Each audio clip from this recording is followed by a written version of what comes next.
This is the Soft Power Podcast, episode 33.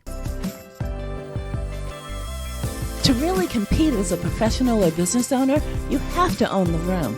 That's why each week I bring you hot topics, tips, and expert interviews so you can stand out in competitive places. Let's get started.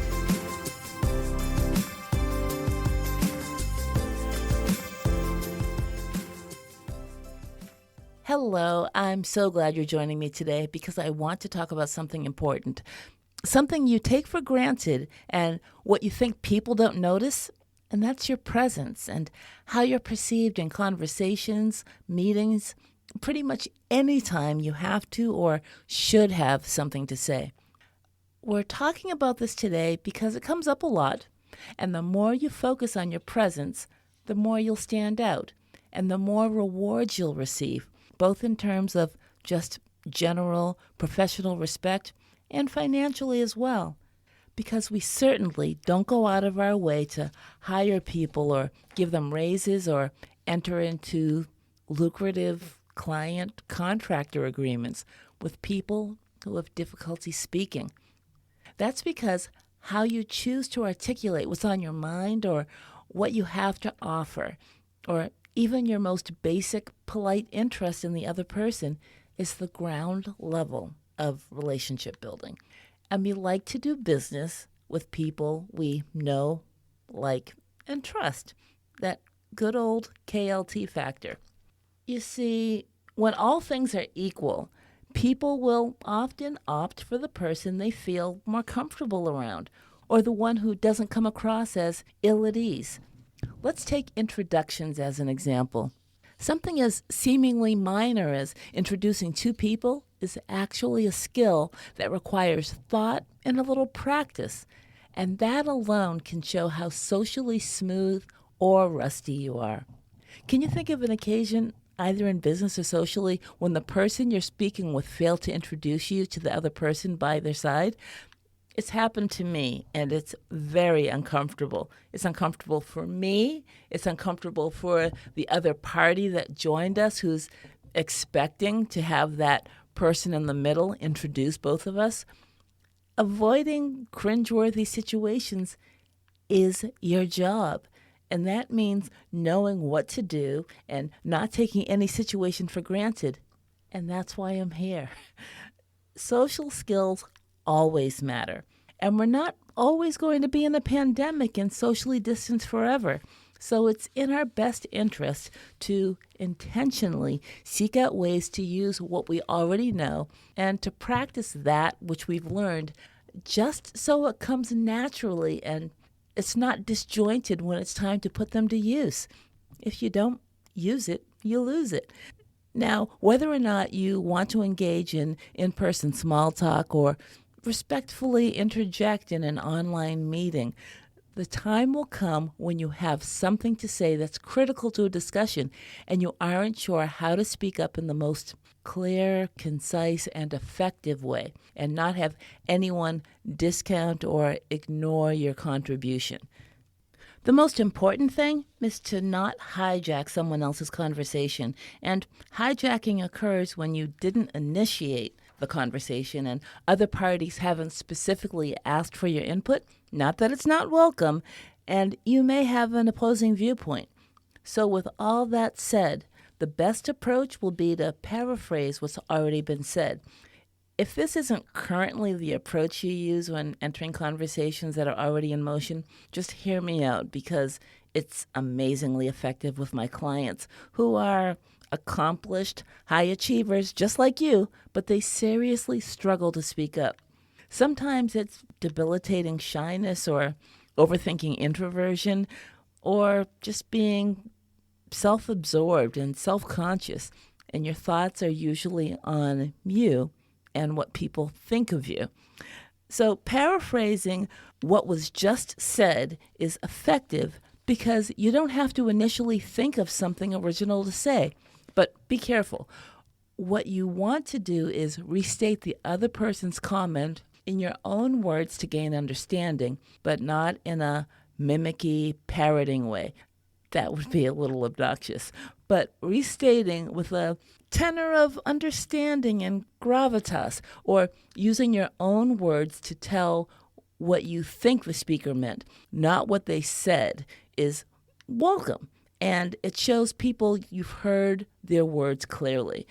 So paraphrasing allows the listener to clarify the speaker's meaning, and it shows interest in what the speaker is saying, which creates a supportive environment for the conversation, meaning that it's unlikely to go off the tracks when they allow you to get on board with the conversation.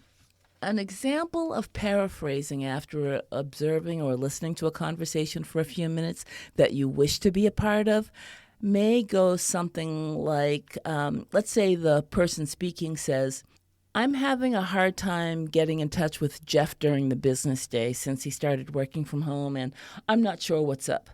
And then you might paraphrase, "It sounds like you're frustrated that Jeff's responsibilities at home may be getting in the way of his progress on the team." And then the initial speaker says, "Yes, and I think he's avoiding me because he assumes I won't understand, but I do." So in this example, the paraphrase allows you to find out that the speaker is concerned that Jeff is acting out of character. While that's not what he said initially, the paraphrase revealed what his real meaning was. When you're paraphrasing conversations in this way, just be careful to not introduce new ideas or information and not make judgments on what the other person said or to spin their words towards what you want to hear. Instead, just simply restate their position as you understand it. And that's how you enter a conversation as a welcome party and not a hijacker. Another way to enter an ongoing conversation or a business discussion where you're not yet involved is by asking a follow-up question related to what was just said by the other person. So follow-up questions are effective because they allow you to show genuine interest in what the other person has to say. So they'll naturally feel more respected and heard because you've expressed interest in something specific they said, which in turn gives you solid footing for building a mutually respectful relationship.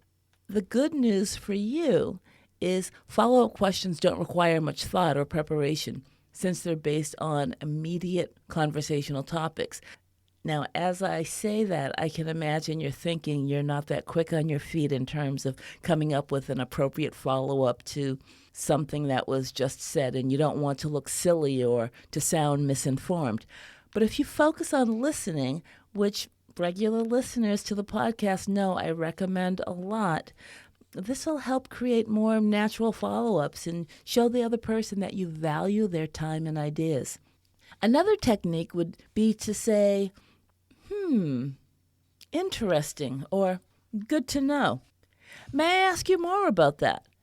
And that question can be one where it's presented in a polite way where you're expressing interest. So be conscious of your tone and facial expressions because you want to avoid being misunderstood. Another good method for including yourself in conversations and speaking up in meetings is keeping it simple in terms of just sticking to the facts. And the facts you want can come from the questions, what? So what? And now what? So you start with the what, or what's the topic? Then why? Why is it important to the people you're speaking to or to the company? And then the now what? Is what your conversation partner or colleague wants to come next, or the action items. Those three questions are powerful because they allow you to get in on point, get to the heart of the matter, and exit smoothly while having discussed next steps and actions. Action is an important element, perhaps the most important, because without it, we have no life without actions. We have no purpose. So stating action-focused comments reflects on your mindset and your proactivity. You want to know where we're going with this conversation. Everything I just mentioned should be doable or something you can see yourself achieving soon. And I get it, that it can still feel like a challenge, particularly if you've ever felt judged for a point you've contributed. And if you find yourself not saying much, it's well worth your time to reflect on what's really holding you back, because as a professional, it's just not sustainable to not speak up. Even as a business owner or an entrepreneur, the more buttoned up you come across in comparison to your competitors, the greater the chances of you're missing out on opportunities, both great and small. Simply being approached as a last resort rather than at the top of the list can be a blow to your desired positioning and where you want to be in your industry or your niche. Some of the reasons I see and hear time and again in my work as a coach, they include your feeling that you don't know enough about the topic, or that you know less than everyone else, or that it's not your primary area of expertise. That's a crutch. If you're invited, if you're in the room, you'll likely have the background and expertise to be there. Or you think you're not comfortable speaking off the top of your head. You're hesitant to put your idea out there because it feels like you're taking a risk. Also, you're avoiding rejection. You also avoid speaking up around people with more experience than you. And you feel it's rude to not agree with others, especially if they're more senior than you, or you don't want to seem pushy. If you're not comfortable speaking off the cuff or putting your ideas out there, you have to realize that you're expected to do both. Consider making these areas a focus of your communications personal development. First, just to hone your ability to read the room and adjust your style accordingly. It's also advantageous to make your points early before everyone else has stated their position. And then you feel more comfortable and you won't feel like you're challenging people. Sometimes you don't realize that it's your long-held beliefs that are in the way also. These could be anything from thinking you should always defer to people who are older or more experienced, or to gender roles like women should temper their assertiveness, which is a little crazy, right? But these thoughts can be so deeply ingrained in you that you're not even aware of them until you start reflecting about whatever underlying assumptions or values, even the excuses that you have that are holding you back. So a mindset shift you can make is realizing that you can add value to a conversation even when you don't have a specific expertise in the area being discussed. Let's say you're working in an organization and for whatever reason you're having a conversation with people from another team. So in this example, you're peripherally aware of the work they're doing, so your commenting will bring a fresh perspective, which is the very thing that makes you valuable. When everyone else is immersed in a topic, they may be unable to see the forest for the trees the way that you can as a relative outsider. You don't always have to have the answer or the solution either. Others can benefit just from hearing how you think about the problem. Your approach might be one that they hadn't considered. You can add value and make your mark just by synthesizing what you're hearing.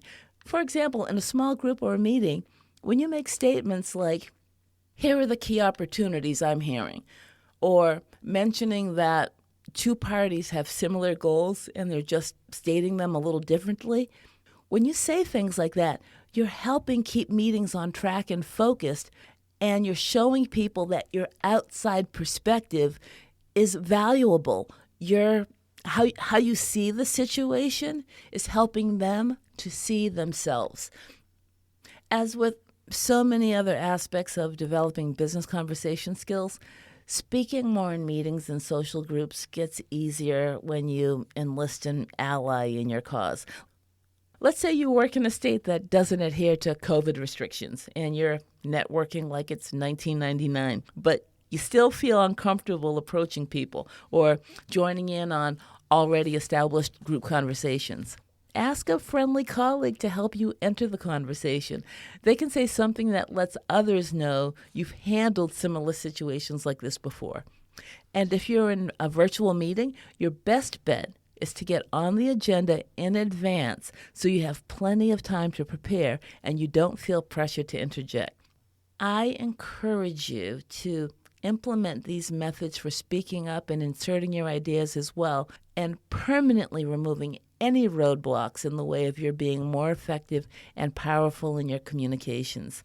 Soft Power Society, if you struggle to make small talk or to increase your circle of friends, I have a brand new private group just for you. It's called Small Talk Superstar, and I invite you to request to join on Facebook, and I'll have a link in the show notes as well. It's full of actionable, step-by-step guidance to help you live the full and fun life that's intended for you.